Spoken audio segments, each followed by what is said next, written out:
ਬਿਸਮਿਲ੍ਲਾਹਿਰਰਹਿਮਾਨਿਰਰਹੀਮ अस्सलाम वालेकुम। मैं फैसल यासीन एक नवा दिन ਤੇ ਤੁਹਾਡੀਆਂ ਬਹੁਤ ਸਾਰੇ ਦੁਆਵਾਂ ਦੇ ਨਾਲ ਇੱਕ ਵਧੀਆ ਜੀ ਰੈਸਪੀ ਤੁਹਾਡੇ ਹੀ ਵਾਸਤੇ ਲੈ ਕੇ ਇੱਕ ਵਾਰੀ ਫੇਰ ਆਇਆ ਹਾਂ ਤੇ ਉਮੀਦ ਕਰਦਾ ਅੱਲਾਹ ਤਾਲਾ ਦੀ ਰਹਿਮਤ ਤੇ ਬਰਕਤ ਨਾਲ ਤੁਸੀਂ ਅਲਹਮਦੁਲਿਲਾ ਸਾਰੇ ਠੀਕ ਠਾਕ ਹੋਵੋਗੇ।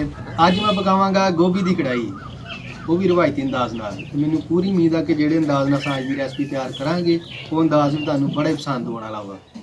ਤੇ ਮੈਨੂੰ ਉਮੀਦ ਆ ਕਿ ਤੁਸੀਂ ਇਹ ਰੈਸਪੀ ਪਹਿਲੀ ਵਾਰ ਦੇਖੋਗੇ ਇਸ YouTube ਦੇ ਪਲੇਟਫਾਰਮ ਤੇ ਵੀ।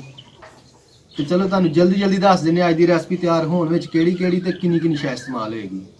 ਪਿਆਜ਼ ਤੇ ਟਮਾਟਰ, ਤਾਜ਼ਾ ਗੋਭੀ ਦਾ ਇੱਕ ਫੁੱਲ, ਪਾਈਆ ਦਹੀਂ, 1 ਚਮਚ ਖੁਸ਼ਕ ਧਨੀਆ ਪਾਊਡਰ, 3-4 ਸਬਜ਼ ਇਲਾਇਚੀ ਤੇ 1 ਚਮਚ ਜ਼ੀਰਾ, ਅੱਧਾ ਚਮਚ ਹਲਦੀ ਪਾਊਡਰ, 1 ਚਮਚ ਸੁਰਖ ਮਿਰਚ ਪਾਊਡਰ, ਨਮਕ ਜ਼ਰੂਰਤ ਦੇ ਮੁਤਾਬਕ, ਸੁੱਕਾ ਥੋਮ, ਸਬਜ਼ ਮਿਰਚਾਂ, ਸਬਜ਼ ਧਨੀਆ ਤੇ ਆਖਰ ਚ ਗਰਮ ਮਸਾਲਾ ਸ਼ਾਮਲ ਕਰਾਂਗੇ ਤੇ ਅਦਰਕ ਸ਼ਾਮਲ ਕਰਾਂਗੇ।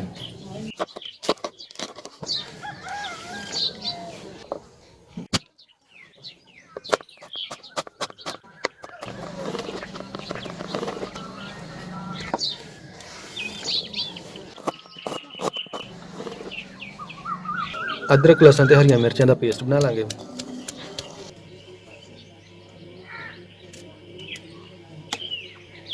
ਏਡਾ ਫੁੱਲ ਅਸਾਂ ਕੜਾਈ 'ਚ ਇਸਤੇਮਾਲ ਕਰਾਂਗੇ ਤੇ ਬਾਕੀ ਦਾ ਅਸਾਂ ਸਾਲਣ ਬਣਾ ਲਾਂਗੇ।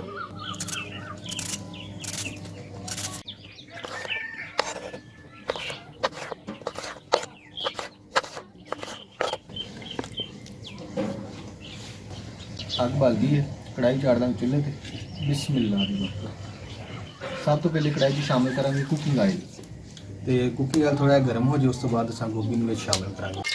ਆਇਲ ਗਰਮ ਹੋ ਗਿਆ,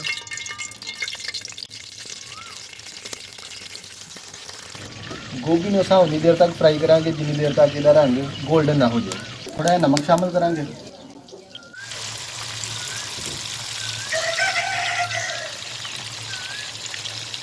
ਅਲਹਮਦੁਲਿਲਾ ਗੋਭੀ ਫਰਾਈ ਹੋ ਗਈ ਹੈ। ਗੋਭੀ ਨੂੰ ਆਇਲ ਤੋਂ ਬਾਹਰ ਕੱਢ ਲਾਂਗੇ। ਆਇਲ ਕੰਮ ਕਰ ਲਿਆ, ਹੁਣ ਸ਼ਾਮਿਲ ਕਰਾਂਗੇ ਪਿਆਜ਼। ਪਿਆਜ਼ਾਂ ਨੂੰ ਹਲਕਾ ਜਿਹਾ ਸੁਨਹਿਰੀ ਗੋਲਡਨ ਕਰਾਂਗੇ। ਪਿਆਜ਼ ਫਰਾਈ ਹੋ ਗਿਆ ਹੈ, ਹੁਣ ਉਹ 'ਚ ਸ਼ਾਮਿਲ ਕਰਾਂਗੇ ਹਰੀਆਂ ਮਿਰਚਾਂ, ਅਦਰਕ ਤੇ ਲਸਣ ਦਾ ਪੇਸਟ। ਸਾਰਾ ਮਸਾਲਾ ਅੱਛੀ ਤਰ੍ਹਾਂ ਫਰਾਈ ਹੋ ਗਿਆ ਹੈ, ਹੁਣ ਇਹ 'ਚ ਸ਼ਾਮਿਲ ਕਰਾਂਗੇ ਟਮਾਟਰ।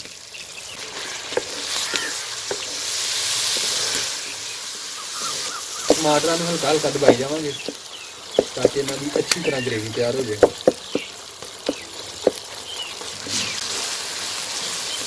ਹੁਣ ਅਸੀਂ ਸ਼ਾਮਿਲ ਕਰਾਂਗੇ ਨਮਕ, ਸੁਰਖ ਮਿਰਚ ਪਾਊਡਰ ਤੇ ਹਲਦੀ।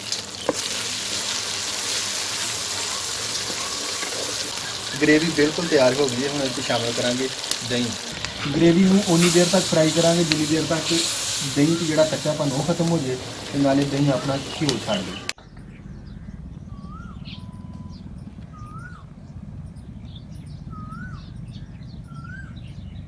ਸ਼ਾਮਿਲ ਕਰਾਂਗੇ ਖੁਸ਼ਕ ਧਨੀਆ ਪਾਊਡਰ, ਜ਼ੀਰਾ ਤੇ ਸਬਜ਼ ਇਲਾਇਚੀ। ਸ਼ਾਮਿਲ ਕਰਾਂਗੇ ਗੋਭੀ।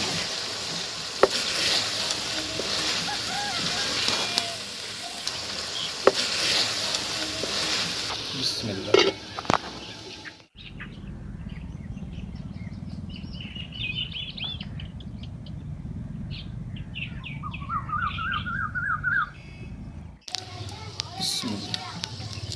ਸ਼ਾਮਿਲ ਕਰਾਂਗੇ ਸਬਜ਼ ਮਿਰਚ।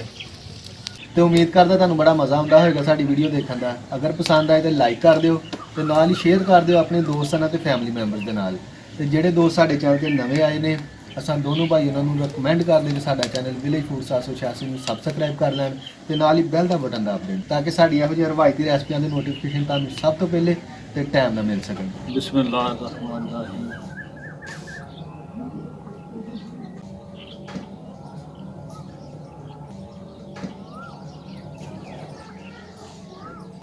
ताया जी वाकई मज़ा आया है ना? जी बिल्कुल। गोभी कढ़ाई बहुत अच्छा मज़ा और बड़ी अच्छी बनी है। बड़ा आपका अल्लाह ताला दिन दुगनी रात चौगनी तरक्की दे। आमीन।